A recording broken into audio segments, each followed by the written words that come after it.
What's up with y'all? We back at it again with another reaction. We reacting to The Fugitive. Pablo Escobar hid $5 billion and 18 million was found. That's crazy. Was it a few hundred? A couple thousand? How about $2 million? In 1992, the international drug lord Pablo Escobar was on the run from the police when he found himself Nigga's a stuck goat. with his family in the freezing forests of Colombia. His little daughter was suffering the most from the cold, In the and the criminal only thing field, he had of on him course. was a bag of money. So, what did Pablo do? He took Five- $2 million from the 500 bag billion? and set it on fire to keep his daughter warm. $2 million. Most people would rather die than burn that amount to survive. And that is because most people will never experience the wealth that Pablo had. Money was never a problem for the drug lord. I'm not gonna cap. Nigga, Josh from fucking, what's his last name? Josh Peck. I'm gonna say Josh Peck, right? Josh Peck looked like Pablo Escobar. His only problem with money was where to I keep don't it. know, y'all And niggas should since he look didn't into trust that. the banks, the crime boss hid most of his wealth in the oddest of places, in barrels, under fields, and behind walls. And for decades since his death, people have been uncovering these hidden Should've put in spots, houses to the and point that even stocks. his nephew found $18 million of Pablo's hidden wealth. But before we get into this, let's first talk about the fortune of the drug lord and how it came to be in the first place. How did one man amass so much wealth from crime that Forbes magazine had to officially name him the 7th richest man in the world at the time? Where did Damn. all that wealth go when How the he fuck died? did they know? And more importantly, how did his nephew Had to be find the IRS. $18 million behind the walls of his house? Pablo Escobar was born and raised in the Colombian city of Medellin. His family was so poor that he had to dabble in petty crimes to survive. By the time he was 20, he was into the Colombian drug scene, and by 26, he had gathered at least $3 million. Then, Pablo created the Medellin cartel, made more money, and bought at least 15 planes. Put simply, Damn. Pablo Escobar was doing with hard drugs what John D. Rockefeller did with oil. More than $145 million daily in cash, and an annual income of $55 billion. He was making so much money that his cartel spent over $1,000 every week buying rubber bands to wrap his endless influx of cash. At the same time, they also found themselves losing $2.6 billion of that money to rodents. But we all know Damn. how it ended. What Escobar the was fatally shot in the fuck? head by soldiers who discovered where he was hiding. So, with That's Pablo Escobar crazy. dead, everyone began asking a very important yet dangerous question. What happened to Pablo Escobar's fortune? When you die, you can't take your money with you. With the amount of money that Escobar was making, he had to have people he trusted, who could keep up with the movement of his cash flow.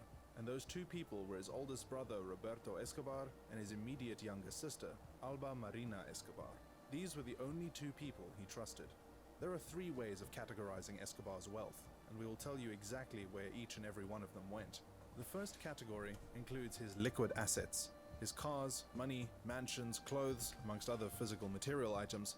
The second category includes all the money he kept in hidden places like underground, caves, behind walls, and in the jungle. The third and final category includes money he hid in banks, which wasn't that much because Copyright. banks didn't really want to keep his money, and Pablo didn't trust them to begin with.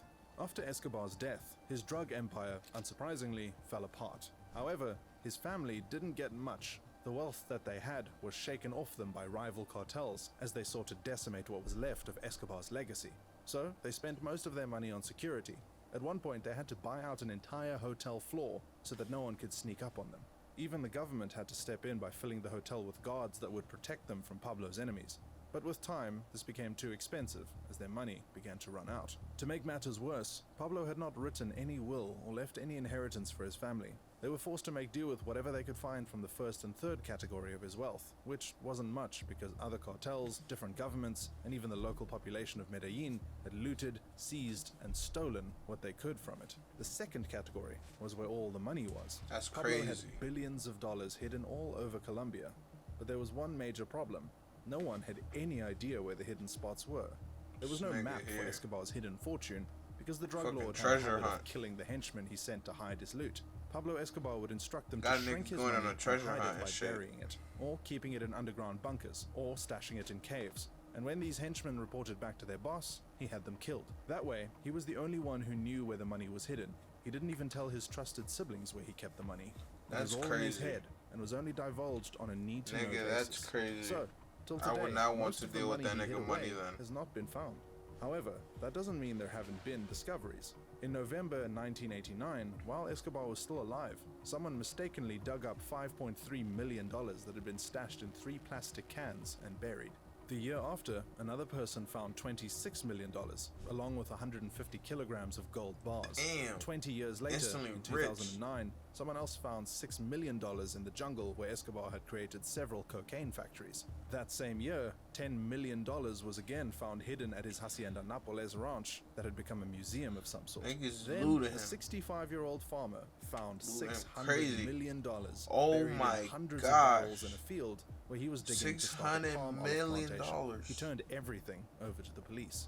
However, No the way. most recent discovery happened when the deceased drug lord's nephew, Nicolas Escobar, found No around $18 million way. hidden behind the walls of his uncle's Nigga house. turned it Nicolas in. had already been living in the That's house for 5 crazy. years when he discovered the cash, and he was also more than familiar with his uncle's controversial legacy. When his uncle was still alive, Nicolas was kidnapped and tortured for 7 hours by people crazy. who were looking for Escobar's whereabouts. When the Colombian media asked Nicolas Escobar how he knew his uncle's money was behind the walls of his home, he said it was a vision that showed him.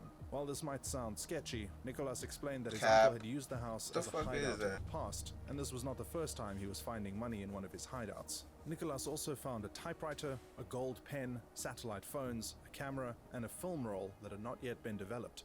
One more thing. Some of the banknotes were decayed and could no longer be used. Worse still, according to Nicolas, they had a smell 100 times worse than something that had died. Another person that has been linked to the discovery of the Escobar fortune is a man called Roberto Sendoya. However, Roberto is not just a treasure hunter. Reports claim that he is actually the secret son of Pablo Escobar himself. Since his father left nothing to nobody, he has taken it upon himself to find his father's billions. When he was just a child, little Roberto was saved from the same shootout that killed his mother. He was then allegedly adopted by an MI6 agent who was stationed in Colombia during Escobar's reign. When other rival cartels learned about his existence, he had to be sent away to the UK to avoid capture. He stayed in the UK for many years and only learned about his true identity when he was in his 20s. If you think this story sounds too good, well, it gets weirder. When the MI6 agent that adopted him was on his deathbed, he handed Roberto a coded note that had all the information necessary for Roberto to find Escobar's millions. And ever since, Roberto has made it his life's mission to find his biological father's wealth. It is believed that it was Roberto's codes that led to the discovery of parts of that fortune in a former Escobar mansion in Florida. Was there anything in the safe? crazy. Well, if you were the one who found it, Nigga's would you tell life anyone? is a movie. There are still billions of dollars hiding on Escobar-owned properties. The trick is just finding where they are. But it comes with certain risks, even if it is possible. For example, the same people that found the safe in Escobar's former mansion in Florida also reported that not soon after the announcement, someone stole property from the site. And even Nicolas, who seems to be the only one who has had the best luck in finding the Escobar fortune, told the press that he had suffered an attack many years before from people that wanted his uncle dead. He was abducted by these individuals and tortured for that's several hours. crazy. 2 workers who were also captured Not with worth him it. were tortured with a chainsaw. So, even if you feel interested in uncovering the Escobar fortune, bear in mind that there are way more dangerous people who are interested in finding it too. People who wouldn't bat an eye when sending you to meet your maker. For all the treasure seekers out there, if you happen to live in Colombia, you might want to check your walls, and if you have a farm, you might want to dig it up. You never know, you might just find money in barrels or in plastic bags behind your walls. And with that, we have come to the end of our video. Alright, that's the end of the video, guys. Let me know what y'all think. We need to find that $500 billion. $500 billion. Hidden. Billion. Not with an M. $1 billion. That's crazy. Let me know what y'all think about that. I'm gonna catch y'all. Don't forget to like, comment, subscribe, turn on post notices, and I'm out of here.